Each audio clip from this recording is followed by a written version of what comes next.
Amados irmãos, graça e paz, eu gostaria de convidar você a abrir a sua Bíblia no livro de Jó, no capítulo 4.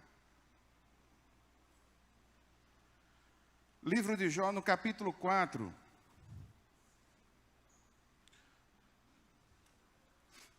Depois do desabafo de Jó, no capítulo 3, ainda com o clima pesado da situação em que ele se encontra, literalmente no fundo do poço, totalmente chagado da ponta do cabelo na cabeça até os pés, e outras doenças que nós pudemos ver na quarta-feira passada. Não foi só a questão da sua pele. Ele quebra o silêncio no desabafo, e após o desabafo, os seus amigos começam a falar com ele. E quando os amigos de Jó começam a falar com ele, e aqui a gente vai apresentando os amigos de Jó um a um. Primeiro amigo de Jó, primeiro a falar com ele, é um rapaz chamado Elifaz. Na forma como é colocado, na forma como o enredo está colocado nessa poesia, a estrutura mostra que os discursos são do mais velho para o mais novo, e em tese, do mais sábio para o menos sábio. O que começa uma série de discursos é Elifaz, cujo nome, em tese, pode ser Deus é maravilhoso, mas também Deus retribui. Elifaz vai criticar Jó a partir do ponto de vista teológico e filosófico, dizendo que Deus pune apenas os ímpios. Se você é ímpio, Deus vai punir você. Elifaz também é norteado pela sua experiência. Aqui a gente vai ver uma coisa muito interessante.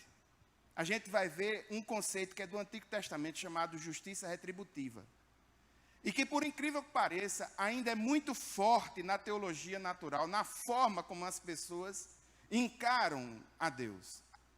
A justiça retributiva é muito simples de ser entendida. Ela está baseada em dois grandes pilares. O primeiro pilar é o seguinte: a ideia de que Deus recompensa na terra as ações boas e más.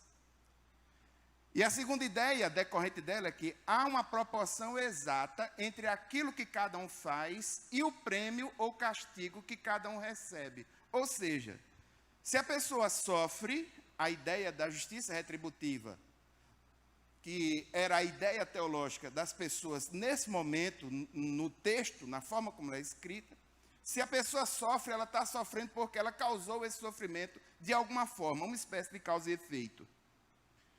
E a ideia que ele vai jogar diante de Jó, é a seguinte: se para Jó tocou sofrer tanto, ele de alguma forma deverá ter ofendido a Deus em algo grave. Esse era o pensamento teológico daquele momento. Isso não reflete a ideia bíblica total sobre esse assunto. E aqui eu gostaria de dizer justamente isso, irmãos. A gente, quando interpreta os textos bíblicos, nós precisamos fazer de acordo com as práticas que uma ciência chamada hermenêutica bíblica traz. E existe uma coisa chamada as regras gerais de interpretação. E nas regras gerais de interpretação diz que nós precisamos interpretar o texto no seu contexto. E o primeiro contexto de um texto é o próprio texto. Precisamos observar o gênero textual. E aqui eu quero dizer uma coisa logo de cara. A grande dificuldade que as pessoas têm para entender o livro de Jó é em função dos discursos que ocorrem do capítulo 4 até o capítulo 27. Por quê? Os discursos dos três amigos de Jó contêm elementos de verdade, mas eles precisam ser cuidadosamente interpretados no contexto. Existem coisas que são verdadeiras, mas não são aplicadas ao caso de Jó. É por isso que muitas vezes nós nos perdemos na interpretação ou no entendimento daquilo que está sendo colocado no texto de Jó. O problema dos amigos não se achava tanto naquilo que sabiam, mas sim no que não sabiam. O sublime propósito de Deus ao permitir que Satanás, entre aspas, esbofeteasse a Jó. Ou seja, os amigos de Jó vão falar num contexto que é uma especulação puramente sua. Eles não têm ideia do todo. Eles não sabem, como eu e você sabemos, que tudo isso ocorre a partir do momento em que existe uma prova e que Deus está utilizando Jó para provar diante de Satanás que a adoração que Jó trazia era uma adoração voluntária. Jó não estava sendo comprado para adorá-lo. Nós vimos isso no capítulo 1, no capítulo 2. Você sabe, eu sei, mas os amigos de Jó não sabiam disso. Então, para que você possa decorar e entender cada um, Elifaz, o nome Elifaz. Elifaz fez o que fez, porque não entende o que ele fez. Ele, Deus. Elifaz fez o que fez, porque não entende o que ele fez. Então vamos ao texto. O texto no capítulo 4 diz assim: Então respondeu Elifaz de Temã: Se alguém se aventurar a dizer-lhe uma palavra, você vai ficar impaciente? Mas quem é que pode refrear as palavras? Olhe para mim um instante. Elifaz agora fala com receio de chatear Jó. Ele não quer aborrecer Jó, mas ele diz: bem, eu não quero te aborrecer, mas quem é que pode conter as palavras? Eu vou dizer, vou falar de todo jeito. A coceira na língua do religioso, que tem que falar alguma coisa. Aí versículos 3 e 4. Pense bem. Você ensinou a tantos, fortaleceu mãos fracas. Suas palavras davam firmeza aos que tropeçavam. Você fortaleceu joelhos vacilantes. Olhe para mim, Elifaz faz uma coisa que é muito comum, inclusive eu faço. Elifaz é daquele tipo que morde e assopra. E aqui ele deu aquela soprada, como ele está elogiando a postura que Jó tinha no passado. Ele reconhece o que Jó fez no passado. Elifaz lembra a missão de Jó no passado e diz que ele desempenhou bem a sua missão. Você fez, suas palavras davam firmeza, você fortaleceu, você fez. Aí agora vem a pancada. 5, 6. Mas agora que se vê em dificuldade, você desanima. Quando você é atingido, fica prostrado. A sua vida piedosa não lhe inspira confiança e o seu procedimento irrepreensível não lhe dá esperança. Ou seja, Elifaz está tocando a bola de volta para Jó dizendo: ei boy, tu ensinavas sobre o sofrimento, levantava as pessoas tal, e agora tu que está sofrendo, aplica aquilo que tu ensinava a ti mesmo. Agora que se encontra na situação idêntica àqueles que você ajudou no passado, você deveria aplicar a si mesmo os consolos que você tanto dava. Pausa. Aqui, irmãos, uma fragilidade da mentalidade religiosa.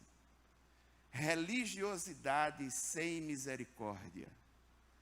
Quando a pessoa vai visitar alguém que está em profundo sofrimento, a coisa que ele menos quer ouvir é conselho, e sobretudo conselhos religiosos. Então, aqui existe uma falta de sensibilidade de Elifaz, no sentido de, era para ele só ficar calado, era só para ele deixar que Jó colocasse tudo para fora.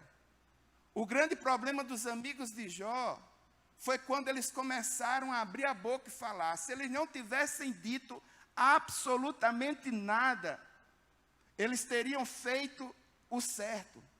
Gente, quando uma pessoa está sofrendo, nós precisamos chegar a ela com aceitação e com misericórdia e permitir que ela fale aquilo que está no seu coração, para a partir dali começar a construir algo positivo em cima de segurança. É isso que o Veredas Antigas faz. É isso que o Veredas Antigas faz. A religiosidade, diante da gravidade da situação de Jó, ele faz uma pergunta: rapaz, e o seu procedimento irrepreensível não dá confiança a você, não? Entre aspas, você não confia no seu taco, não. Aí segue o texto, versículos 7 a 11. A justificativa do raciocínio dele faz. Aí ele chama Jó para raciocinar. Reflita agora, me diga, qual foi o inocente que chegou a perecer? Onde os íntegros sofreram destruição? Pelo que tenho observado, quem cultiva o mal e semeia a maldade, isso também colherá. Pelo sopro de Deus são destruídos, pelo vento de sua ira eles perecem. Os leões podem rugir e rosnar, mas até os dentes dos leões fortes se quebram. O leão morre por falta de presa e os filhotes da leoa se dispersam. Olhe para mim, versículo 7. A pergunta que ele faz, não leva em consideração o que Deus fez. Esse é o grande problema. E ele faz uma pergunta que é, e biblicamente, insustentável. A pergunta é simples. Rapaz, qual foi o inocente que pereceu? Onde os íntegros sofrem destruição? Ou seja, ele está apregoando a ideia de que as pessoas boas, elas não sofrem. E a ideia bíblica não é essa.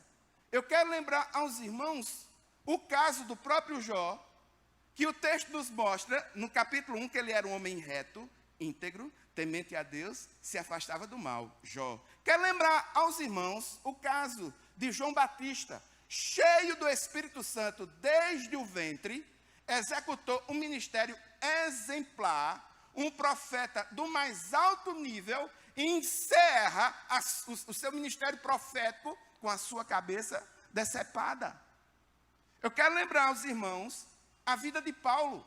Paulo, um homem profundamente preparado, um fariseu preparado, um fariseu da ordem, da tribo de Benjamim, que levantou o primeiro rei de Israel, que foi Saul, uma pessoa extremamente qualificada, mas o texto bíblico mostra que Paulo sofreu muito, a ponto de, em determinados momentos, sofrer açoites, em determinados momentos, quase perecer, seja das surras que levava, ou das tribulações, quando preso em cárcere. 4 de suas cartas foram escritas quando ele estava preso. E o que é que Paulo fazia? Pregava o evangelho. E eu quero lembrar, irmão, sobretudo, o exemplo de Jesus. Que maldade existe no Filho de Deus? O que ele veio fazer? Cordeiro de Deus. Veio para tirar o pecado do mundo. Mas o que fizeram com ele? A quantidade de atrocidades. Jesus não é, em momento nenhum, exemplo para a teologia da prosperidade. A própria postura de Jesus, o jeito de Jesus, o ministério de Jesus, destrói o argumento da teologia da prosperidade. E aqui eu quero dizer uma coisa que pode lhe assustar, porque o que você está ouvindo na mídia sobre esse evangélico atual é totalmente falso. E eu vou dizer uma coisa que pode lhe chocar. Deus está mais interessado no seu caráter do que no seu bem-estar. Segundo lugar, as pessoas boas sofrem, porque o sofrimento faz parte da vida. Negar o sofrimento é de uma neurose, é de uma esquizofrenia absurda. E existem muitas pessoas que estão negando. Eu não estou dizendo aqui que gosto do sofrimento. Eu não acordo de manhã dizendo, Senhor, ai, como é bom sofrer. Não, não é esse o caso. Eu estou dizendo aqui o seguinte, irmãos, o sofrimento faz parte da vida. Sofre o justo, sofre o ímpio, sofre o bom. Não é porque você é bonzinho, que fez tudo tal. Ah, eu estou com o Senhor. Não, não, essa ideia de pare de sofrer. Meu irmão, isso é esquizofrênico. Isso é neurótico. O sofrimento faz parte da vida. Mas louvado seja o nome do Senhor, porque entendemos que o nosso inimigo não é o sofrimento. O nosso inimigo é Satanás. E o sofrimento é um grande professor para nós. O sofrimento é utilizado ao nosso favor, ao nosso benefício. Versículos 8 e 9. Pelo que tem observado, quem cultiva o mal, semeia a maldade, isso colherá. Realmente, é verdade, mas não é aplicada à situação de Jó. Não é aplicada à situação dele. Pelo sopro de Deus são destruídos, pelo vento da sua ira eles perecem. A pergunta é, os ímpios perecerão? Sim, é verdade, mas é no tempo de Deus. Não é no tempo que muitas vezes nós gostaríamos que fosse, ou esperávamos que fosse. Mas aqui, com essas palavras, ele supõe, sugere algo para Jó. Sabe o que é? Se você está sofrendo, Jó, é porque você plantou. Se você é justo, confie no seu taco. Agora, se você for ímpio, meu filho, fique esperto, porque a ira de Deus é forte e é inevitável. Veja o versículo 10. Os leões podem rugir e rosnar, são fortes, mas até os dentes dos leões fortes se quebram. Ou seja, é algo inevitável. Veja o versículo 11. O leão morre por falta de presa e os filhotes da leoa se dispersam. Ou seja, o leão tão forte, tão poderoso, morre de fome. Se você é ímpio, Jó, você vai pagar, você vai perecer na mesma proporção, na mesma dimensão. Versículos 12 a 16. Agora vai dar a carteirada religiosa. Como? Ele vai dizer que teve uma experiência mística. E naquela experiência mística, ele vai compartilhar dizendo, Jó, eu tive uma revelação, você tome cuidado. Tome cuidado. Versículo 12. Disseram-me uma palavra em segredo, da qual os meus ouvidos captaram um murmúrio. Em meio a sonhos perturbadores da noite, quando caí em sono profundo sobre os homens, temor e tremor se apoderaram de mim e fizeram estremecer todos os meus ossos. Um espírito roçou meu rosto e os pelos do meu corpo se arrepiaram. Ele parou, mas não pude identificá-lo. Um vulto se pôs diante dos meus olhos. Ele relata uma experiência mística dele. Um murmúrio vindo de um vulto. Olha a experiência mística. Um murmúrio vindo de um vulto. No meio de uma noite atribulada, um calor, um pesadelo chega, emocionalmente abalado. Aí ele sentiu um espírito tocando o rosto, ficou todo arrepiado. Irmãos, isso é muito atual. Isso é uma prática muito atual. O que a gente vê de religioso tendo esse tipo de insight, o que a gente vê né? Irmãos, eu tive uma revelação, olha, fiquei todo arrepiado. Deus falou comigo, hoje o culto foi uma bênção, me arrepiei todinho. Meu filho, você quer se arrepiar? Você tem restauração de amálgama, aquelas restauração no dente que é escurinha. Você pega um garfo e fica em cima da restauração de amálgama, fazendo assim, você vai se arrepiar todinho.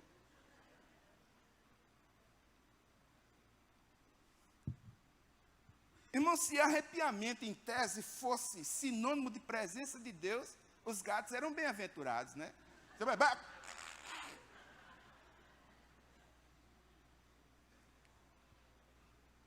Tem muita gente que se arrepia ouvindo música. Tem muita gente que se arrepia com frequências, ondas cerebrais. O que marca a presença do Senhor na nossa vida, irmãos, é a presença do Espírito Santo, que confirma a palavra. E aqui eu gostaria de dizer uma coisa. Você quer ouvir Deus falando para você? Eu vou te dar 4 meios corretos pelos quais Deus fala conosco. Em primeiro lugar, Deus fala conosco pela palavra. O crer vem pelo ouvir e o ouvir pela palavra. As impressões que o Espírito Santo de Deus traz, marcando no nosso coração, através da leitura da palavra. A oração, segundo caminho, oração e palavra. Bíblia, oração, palavra. O Espírito Santo comunicando suas verdades pela palavra à nossa alma, segundo caminho. Terceiro caminho, circunstâncias da vida. Atos capítulo 16. Paulo queria pregar em um certo lugar. Lá diz que foi o Espírito Santo quem impediu Em outro momento, Paulo disse, não, vou pregar aqui em outro lugar. Paulo ia pregar, irmãos, ele não ia fazer nada de mal, nem de ruim, nem jogar uma bomba, nem nada não. Ele ia pregar o evangelho. Mas em outro momento, o Espírito Santo impediu novamente. Atos 16. Aí o que foi que aconteceu? Paulo tem um sono, muito provavelmente depois da sua devocional.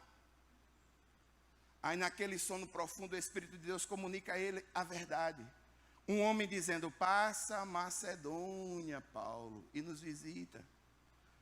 Irmãos, as circunstâncias da vida precisam ser por nós, em oração e pela palavra, analisadas. As circunstâncias da vida, Deus muitas vezes fala conosco.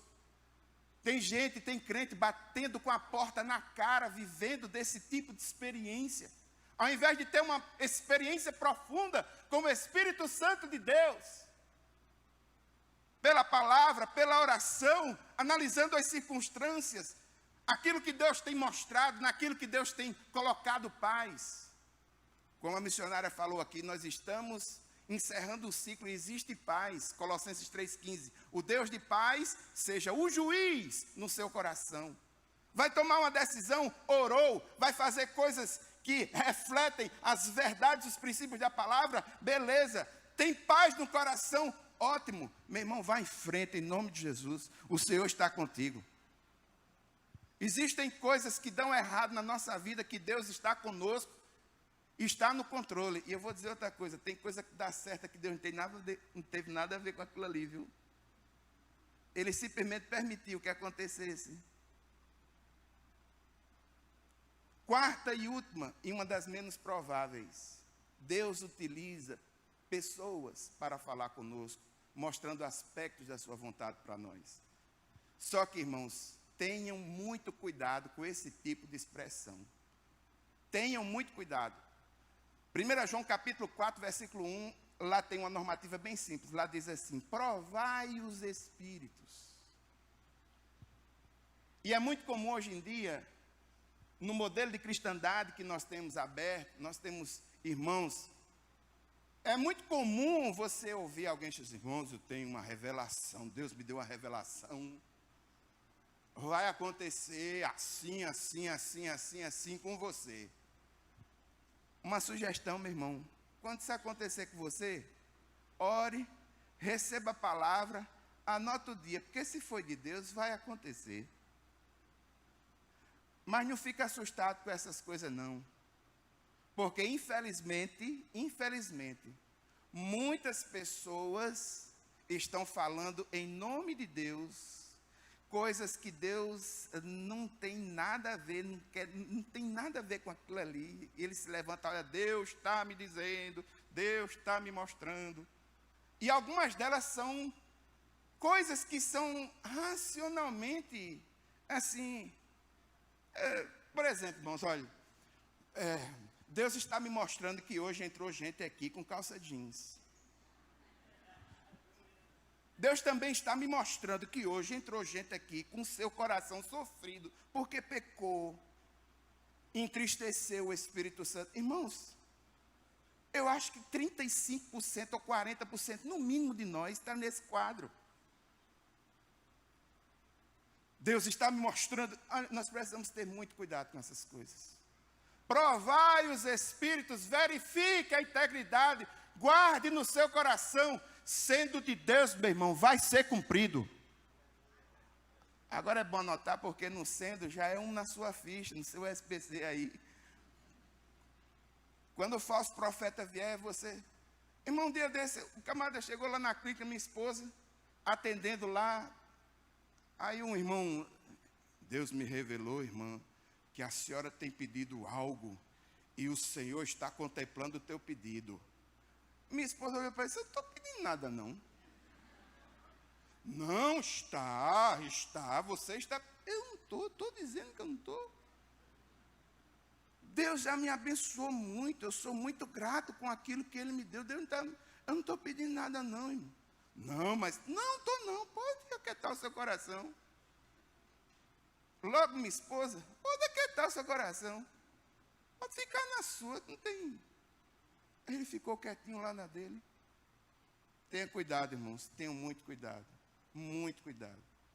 Esse tipo de coisa ocorre com mais frequência do que o que a gente pensa. Esse tipo de coisa não é de hoje, isso é antigo. A religiosidade dando carteirada.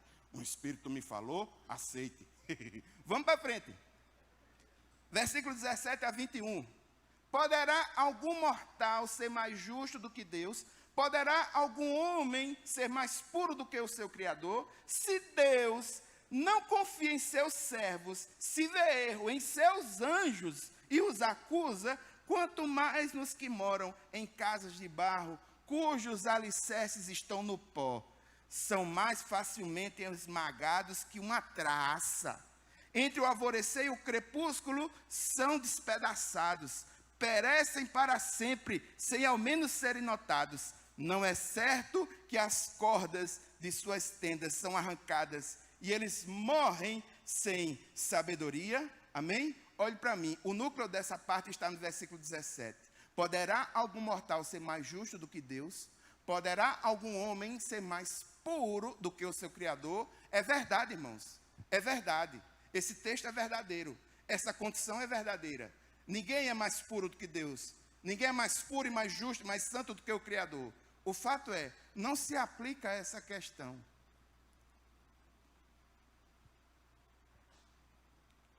Aí ele diz, olha, Deus é tão puro que ele não confia nem nos anjos. Ele não confia nos anjos, seres celestiais, os anjos. Ele vai confiar em tu, da terra, do pó, efêmero. Uma tenda temporária, que quando é quebrada essa tenda vai abaixo. Essa é a natureza humana, versículos 20 e 21. Assim como as estacas da tenda são cerradas e a tenda desmorona, nós morremos e não somos mais sábios por termos vivido. Essa é a grande realidade. Então, Jó, se você pecou, saiba, a morte vai bater na tua porta. Não precisa você pedir, a tua tenda vai desmoronar. Se você está pedindo para morrer, Jó, e você é ímpio, nem se preocupe, isso é algo natural, você vai morrer de todo jeito. Qual é o grande erro de Elifaz? O diagnóstico que ele faz é impreciso. Não tem precisão. Deus conhecia Jó e permitiu, confiando em Jó, Deus afirma-se como um Deus todo-poderoso. Eu quero lembrar os irmãos que pelo fato de Elifaz não saber o que ele faz, ele diz. E as suas perspectivas, as suas especulações, algumas são reais, são verdadeiras, outras não se aplicam ao caso de Jó. Não se aplicam ao caso de Jó. Capítulo 5, a partir do versículo 1. Clame se quiser, mas quem o ouvirá? Para qual dos seres celestes você se voltará? O ressentimento mata o insensato e a inveja destrói o tolo. Olhe para mim, irmãos, aqui acontece uma coisa muito interessante. Elifaz entende que se Jó está errado, ele não tem a quem recorrer.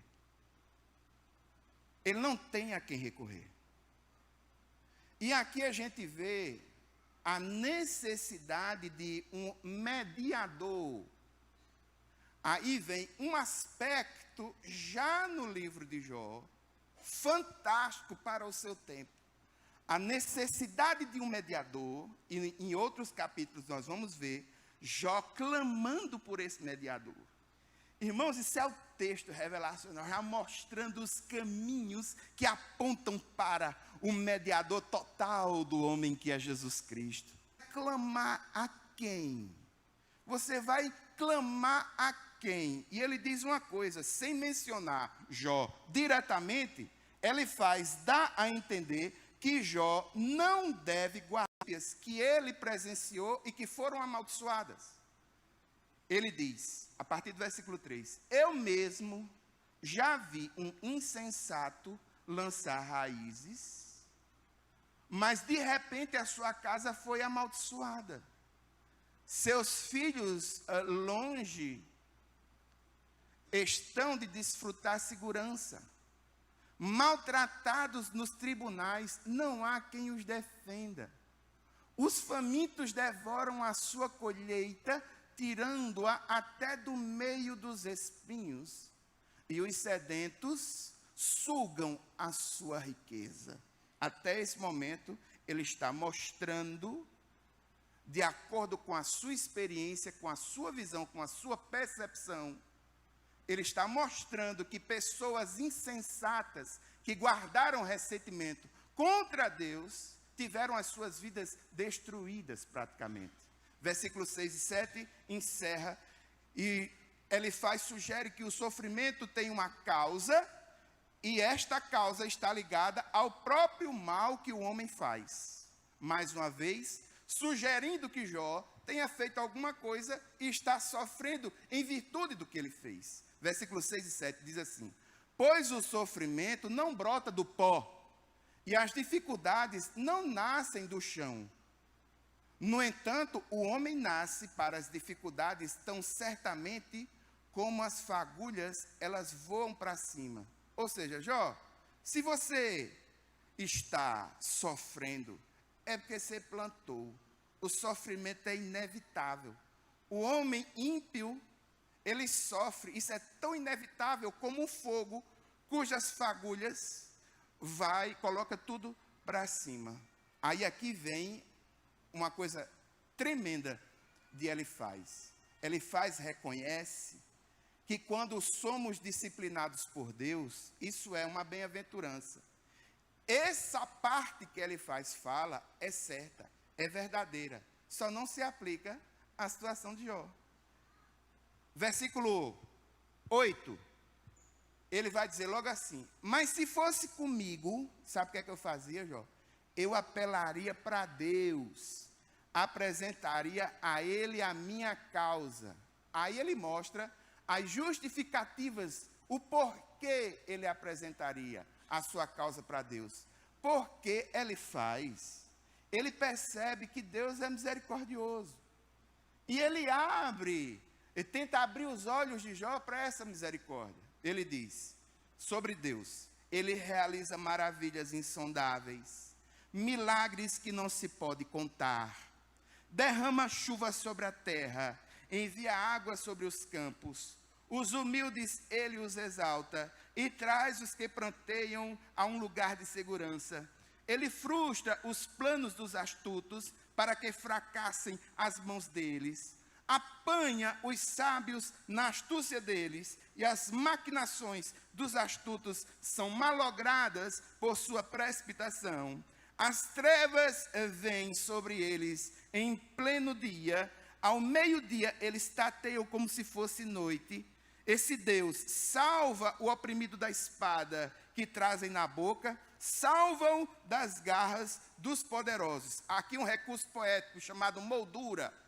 O versículo 8 bate com o 16. O 16 fecha a ideia. A ideia é a seguinte: por isso os pobres têm esperança, e a injustiça cala a própria boca. Ele começa a mostrar as bênçãos. A sugestão que ele faz dar, Jó, é a seguinte: olha, Jó, se eu fosse tu, eu corria para os braços de Deus. Eu me atiraria nos braços dele, que são braços de misericórdia. Por quê? Aí ele dá, do versículo 9 a 15, as justificativas. E por último, uma exortação de esperança. Os pobres têm esperança, e a injustiça cala a sua própria boca. E ele segue falando sobre isso. O núcleo, versículo 17 a 19, versículo 17, importantíssimo. E é uma verdade teológica plena e ampla. Como é feliz o homem a quem Deus corrige. É verdade, é verdade, é verdade. Portanto, não despreze a disciplina do Todo-Poderoso. Aí ele fala porque essa disciplina não pode ser desprezada. Por quê? Porque esse Deus, ele é soberano. Ele fere, trata da ferida. Machuca, mas suas mãos curam. De 6 desgraças ele o livrará, em 7 dela nada você sofrerá. É uma bem-aventurança. É bem-aventurado aquele que é disciplinado por Deus. Um Deus que é poderoso e soberano, que trata, que cura, que livra da calamidade, que livra do mal, que livra da desgraça. Segue o texto, dos versículos 20 a 26, ele encerra, afirmando mais uma vez essa questão da disciplina do Senhor e trazendo, digamos assim, os benefícios de se entregar ao Senhor na visão que ele tem. Ele diz: na fome ele o livrará da morte, na guerra o livrará do golpe da espada, você será protegido do açoite da língua e não precisará ter medo quando a destruição chegar. Você vai rir, você rirá da destruição e da fome, e não precisará temer as feras da terra, pois fará aliança com as pedras do campo, e os animais selvagens estarão em paz com você. Você saberá que a sua tenda é segura, contará os bens da sua morada e de nada achará falta. Você saberá que os seus filhos serão muitos e que os seus descendentes serão como a relva da terra. Você irá para a sepultura em pleno vigor, ou seja, o cara velhinho, né? Tal, mas com vigor, chegou no momento de morrer, morreu, né? Você irá para a sepultura em pleno vigor, como um feixe recolhido no devido tempo. Os benefícios, na visão dele desse Deus poderoso e misericordioso, que ele pediu para que Jó se entregasse. Rapaz, abre o jogo, vai lá, tu pecou, Jó, não tem condição. Essa pena todinha, não tem condição. Aí ele fecha, versículo 27, capítulo 5.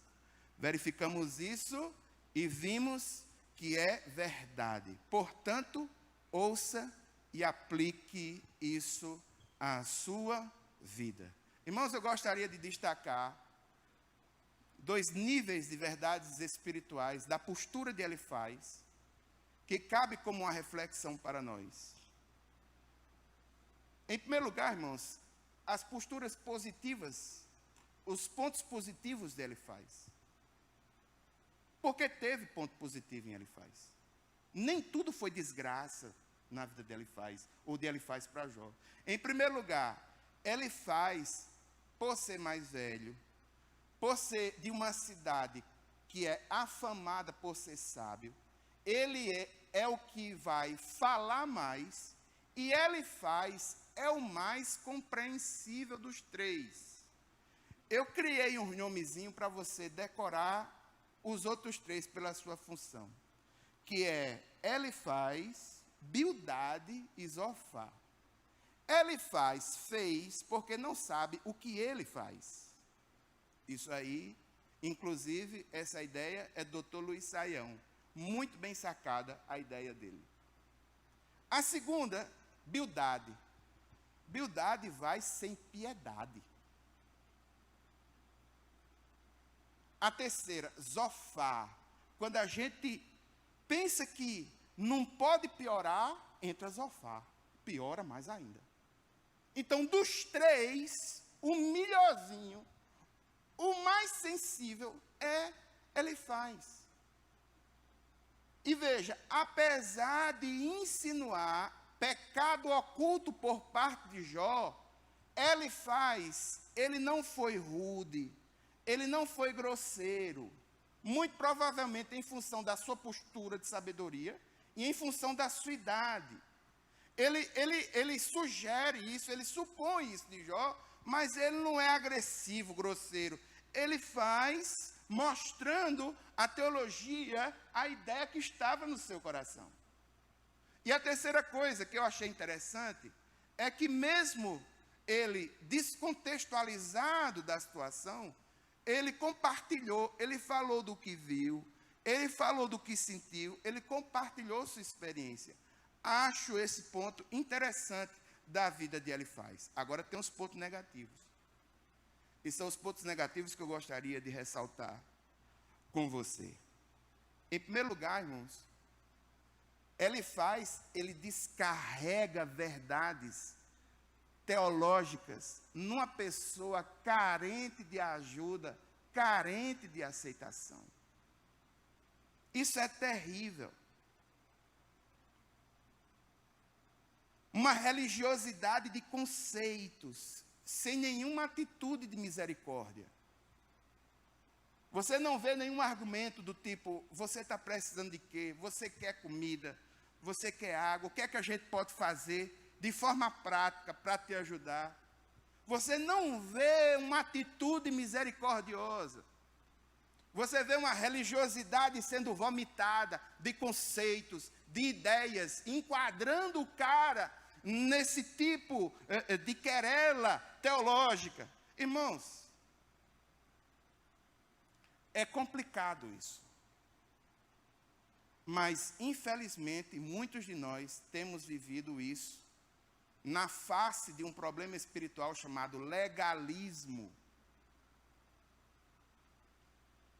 O legalismo tem feito com que muitos percam a misericórdia e a compaixão pelo outro e não ajudam mais. Ao invés de ajudar, descarrega em cima do outro conceitos teológicos, ideias teológicas, e o que é pior, geralmente eivadas de um dedão apontando da culpa, da ira, de coisas que muitas vezes para aquele momento era inoportuno.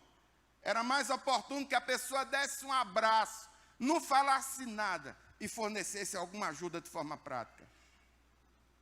Uma religiosidade sem misericórdia. E aqui, irmãos, eu quero alertar uma coisa para você. É possível que isso ocorra conosco. O legalista, o religioso, é terrível, porque ele tem saída, jargão, texto bíblico, até para maquiar suas mazelas interiores.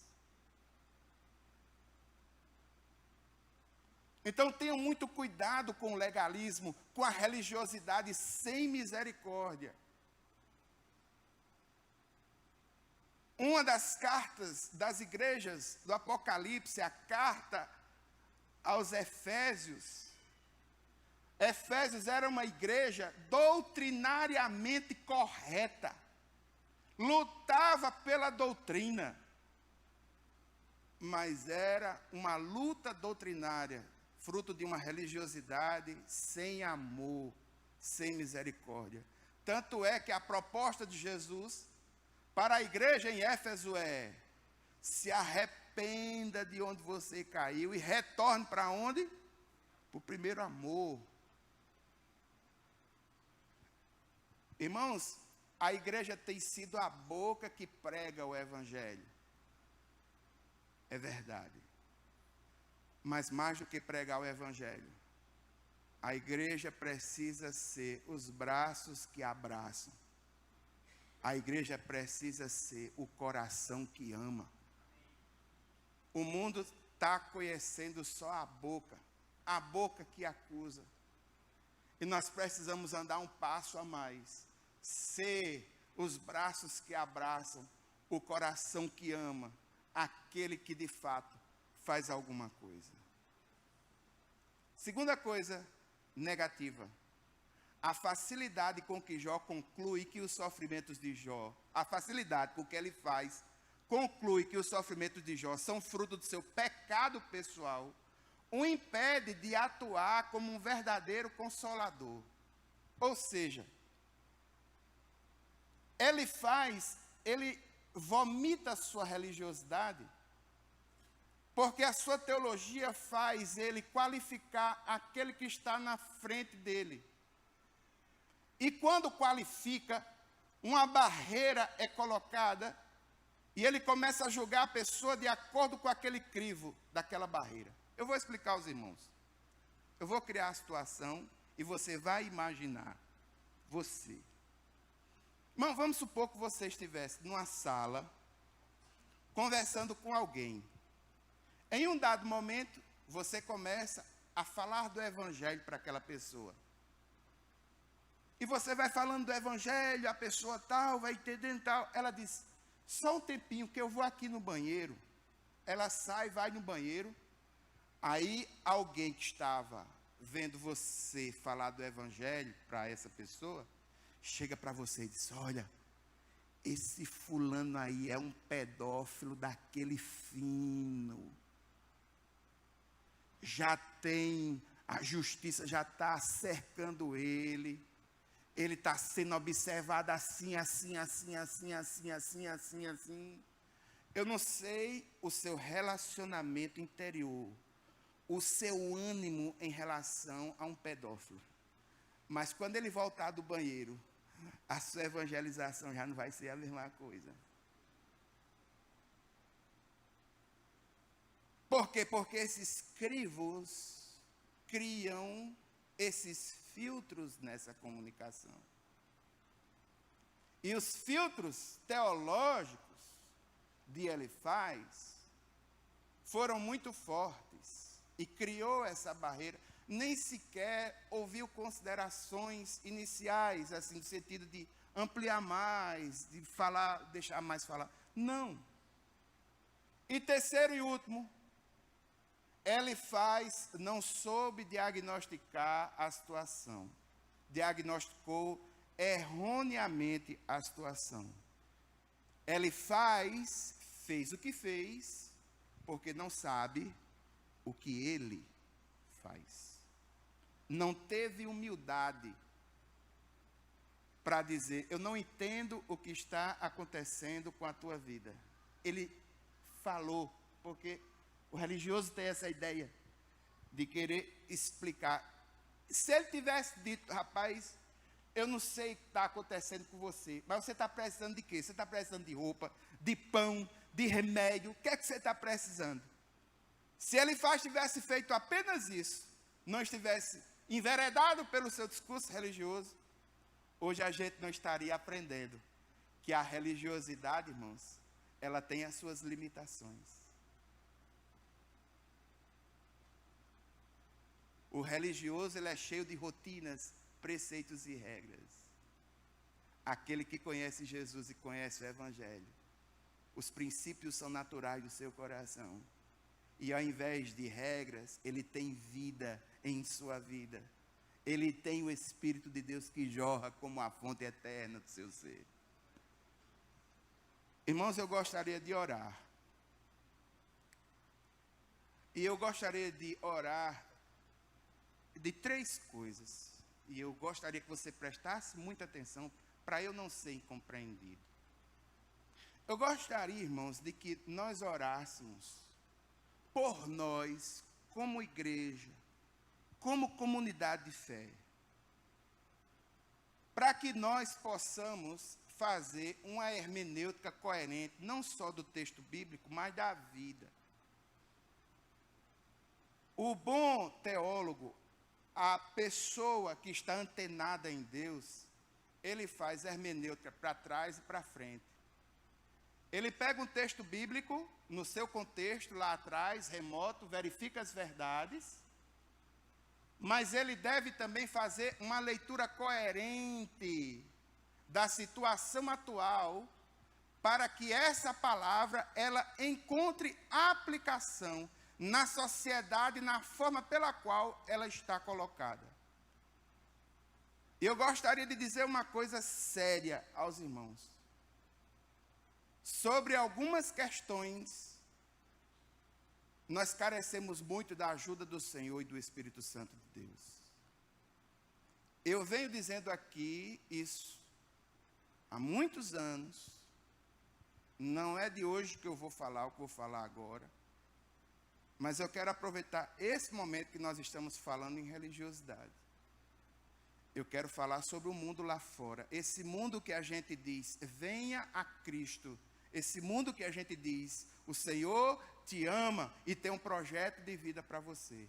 A gente diz, irmãos, e vem, esteja preparado para qualquer momento entrar por aquelas portas ali, um drag queen. E a gente tem que ter a sensibilidade de entender que ele é carente da salvação do Senhor. E muito dessa leitura passa por nós. Nós precisamos aprender. Nós precisamos aprender as demandas da sociedade contemporânea. a pós-modernidade, os movimentos pós-cristãos, a chamada sociedade líquida, se não compreendermos e fizermos uma hermenêutica, uma interpretação, é possível que a gente não encontre no nosso jeito de ser, na nossa forma de ser, capacidade de aplicar o texto bíblico, aplicar a palavra, porque simplesmente não sabemos como aplicá-la, não sabemos como direcionar o povo. Existem dificuldades aí, de grupos e subgrupos, pessoas, níveis de pensamento, novos ateus, novos agnósticos, novos raciocínios, que nós precisamos entender antes de jogar pedra. Nós precisamos entender e dizer que existe um Deus, cujo Filho morreu por ele, e que quer libertar da significação, mas precisamos entender. Eu gostaria, irmão, de sugerir um livro. É esse livro aqui, olha. É Proibida a Entrada de Pessoas Perfeitas, do pastor John Burke. Se você quiser entender aspectos da pós-modernidade e como o evangelho pode ser relevante em releituras que precisam ser feitas a partir de nós, eu sugiro que você leia esse livro. Proibida a Entrada de Pessoas Perfeitas. Segundo motivo de oração que eu gostaria de compartilhar com os irmãos, eu gostaria que os irmãos orassem pela nossa juventude. Eu me uno ao pastor Maisel. Eu gostaria de dizer aos irmãos que a nossa juventude, ela carece do apoio, da aceitação e das orações dos irmãos. O pastor Tomás esteve sábado próximo aqui falando aos jovens, uma bênção. Mas os jovens estão com um projeto. Eu não me lembro se é fora da caixa, fora do núcleo, é um negócio assim, né? E é fora da caixa. Eles vão falar do Senhor, compartilhar o Senhor, entender as realidades. Eles vão para a linha de frente. E eles precisam ser empoderados pelo Senhor. Precisam da ação do Espírito Santo de Deus em suas vidas, para demonstrar amor, demonstrar poder e demonstrar as verdades da palavra. Os jovens precisam da nossa ajuda de oração. E terceiro motivo de oração. Aqui particularmente, assim, não é só porque eu conheço, por ser um amigo meu, mas, irmãos, eu gostaria que os irmãos orassem pelo pastor Sérgio Queiroz. Eu gostaria que movêssemos um clamor pelo pastor Sérgio Queiroz. Eu vou explicar porquê de um jeito bem simples. Sérgio Queiroz foi chamado para trabalhar como secretário em uma pasta. E pelo que eu entendi da pasta que ele está trabalhando, ele vai ser nada mais, nada menos que responsável por direitos, e entre eles, o direito dos LGBTs.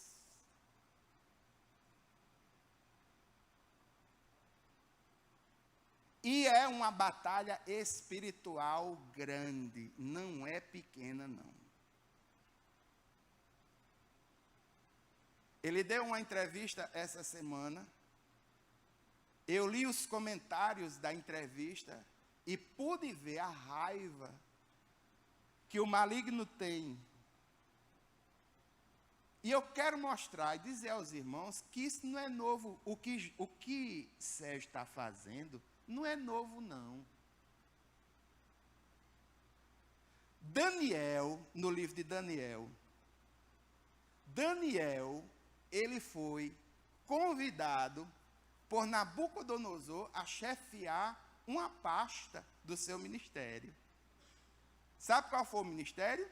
Daniel foi convidado a gerenciar os videntes de Nabucodonosor. E o texto de Daniel diz que Daniel não teve nenhuma perda de integridade, nem de caráter, nem nada. chefiando os videntes de Nabucodonosor, Daniel deu testemunho infalível desse Deus Todo-Poderoso. Irmãos, o que Daniel fez era como se fosse assim, vamos pôr aqui, aqui, o Estado aqui, criasse uma nova secretaria.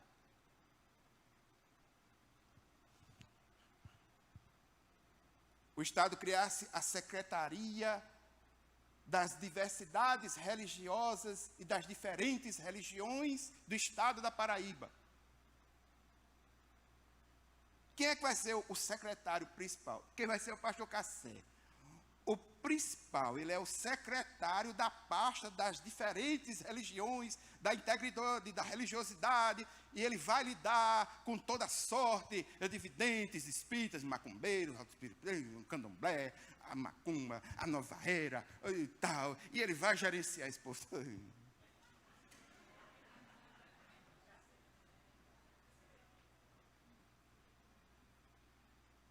É possível.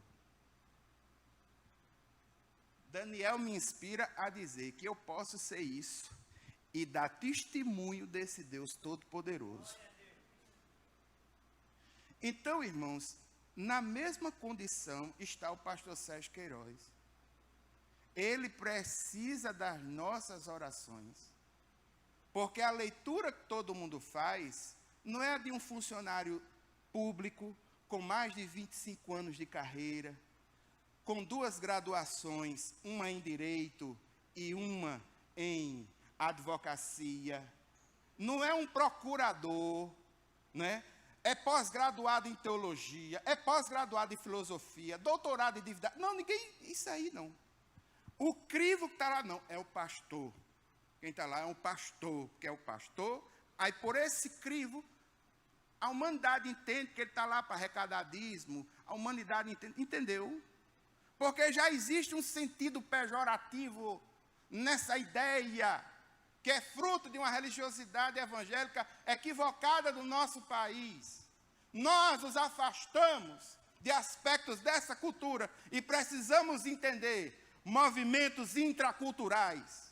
Nós precisamos entender para interagir. E o pastor Sérgio Queiroz está numa linha de frente e bota de frente nisso. Quer lembrar aos irmãos que para ganhar reputação são anos e anos e anos e anos. Agora, para perder reputação, meu filho, basta um fake news. Para perder uma reputação, basta uma noticiazinha, basta a má interpretação de uma entrevista. Então, eu pediria encarecidamente que os irmãos intercedessem. É um paraibano, é um pastor batista, é alguém que se propõe a fazer algo diferente. É alguém que se propõe a fazer algo intracultural. Não supra, nem extra, nem para, mas intracultural. É alguém que se propõe a fazer diferença. Como um cristão, defendendo coisas que para nós não sei como é que ele vai fazer. Mas a graça do Senhor e o Espírito Santo pode capacitá-lo. E o nome do Senhor pode ser glorificado, sim. Por um pastor que fez diferença numa pasta tão complexa. Eu gostaria de pedir aos irmãos que ficássemos em pé para esse momento. Eu gostaria de pedir que o pastor Nino viesse aqui para orar pela juventude. Não sei se o pastor Maisel está aqui. Eu gostaria de pedir que o pastor Tomás orasse pelo pastor Sérgio Queiroz. Eu vou orar pela igreja. Pai eterno e santo, Deus poderoso, nós estamos inseridos no mundo, mas não somos dele. O Senhor já nos falou isso. Mas nós precisamos entendê-lo para poder falar de forma relevante da tua palavra, aplicada. Precisamos entender as coisas.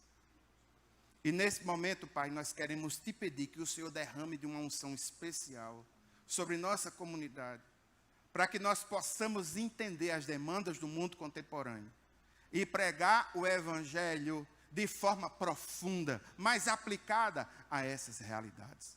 Nos ajuda a compreender essas dificuldades e nos ajuda a levar a mensagem de libertação, de esperança e de fé para este povo.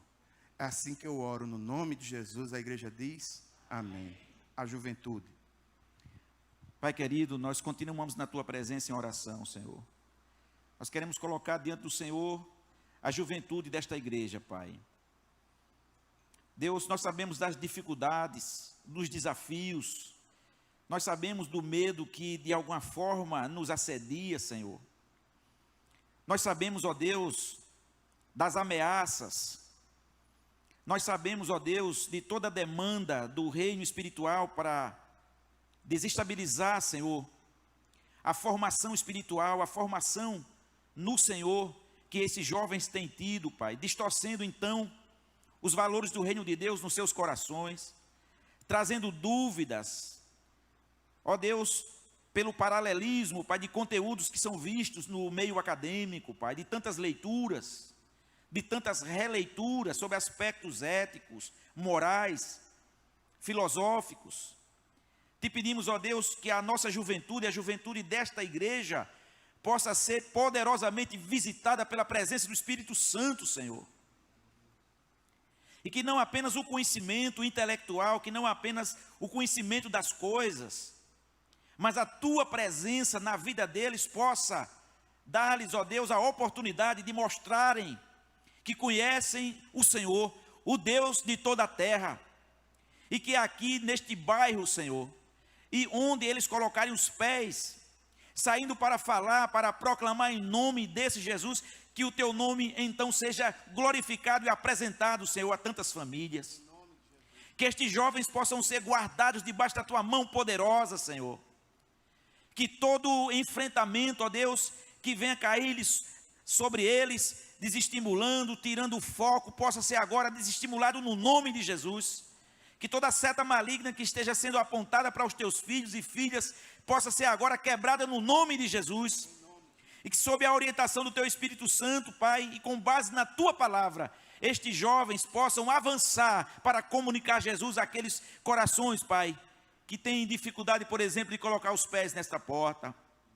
Que cada casa, Pai, que cada lugar que seja visitado por estes jovens, possa de fato estar recebendo a presença do Teu Espírito Santo, Senhor.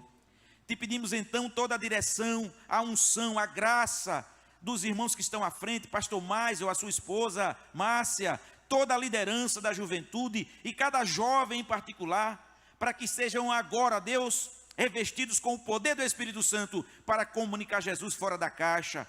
Que possam sair dessas quatro paredes, ó Deus, que possam invadir ruas, casas, praças, colégios, creches, ó Deus, as esquinas aqui de Jaguaribe, Senhor, onde houver pessoas que precisem da Tua apresentação, Senhor, que possam ser apresentados ao Senhor, que estes jovens possam estar levando, ó Deus, o Teu nome a estes lugares, a estas pessoas, e que possamos ver transformação nesse lugar para a glória do Teu nome, Senhor.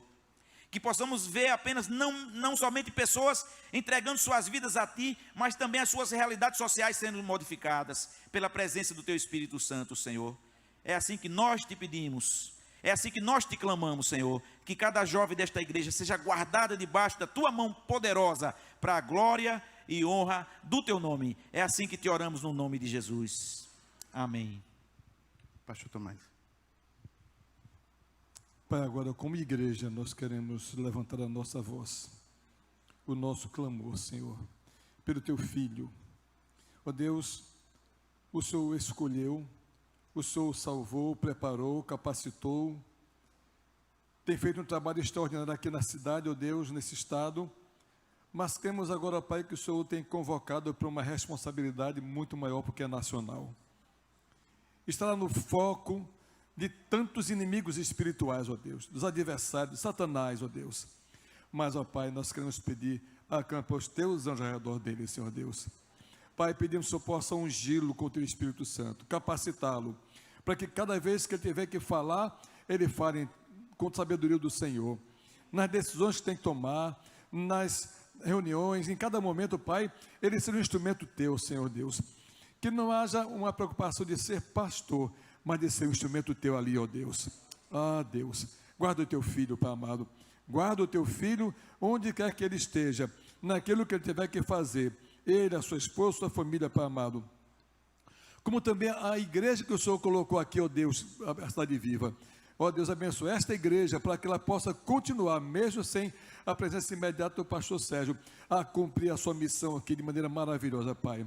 Ah, Deus, nós te louvamos pela vida do pastor Sérgio e pedimos, guarda-o, ó Pai, e usa-o em nome de Jesus. Amém.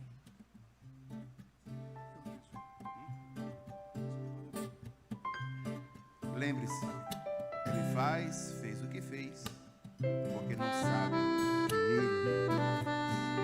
A graça do Senhor Jesus Cristo, o amor de Deus, a comunhão e as consolações do Espírito Santo seja sobre cada um de nós hoje e sempre.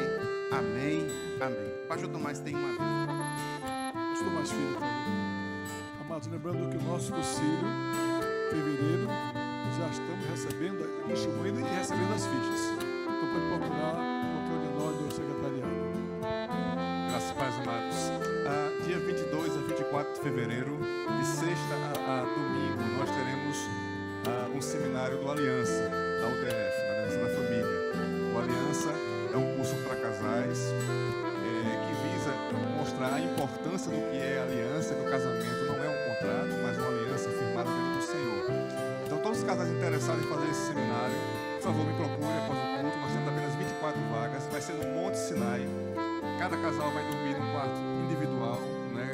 Um quarto individual para o casal, ok? Por isso é limitado à quantidade de quartos. São 24 suítes, então serão 24 casais as inscrições, ok? Então me procura após o culto e eu dou as demais informações. Você pode até passar lá no cartão de crédito o valor da taxa do Aliança. Né? Deus abençoe. Vamos na paz, abençoe a todos. Está encerrado.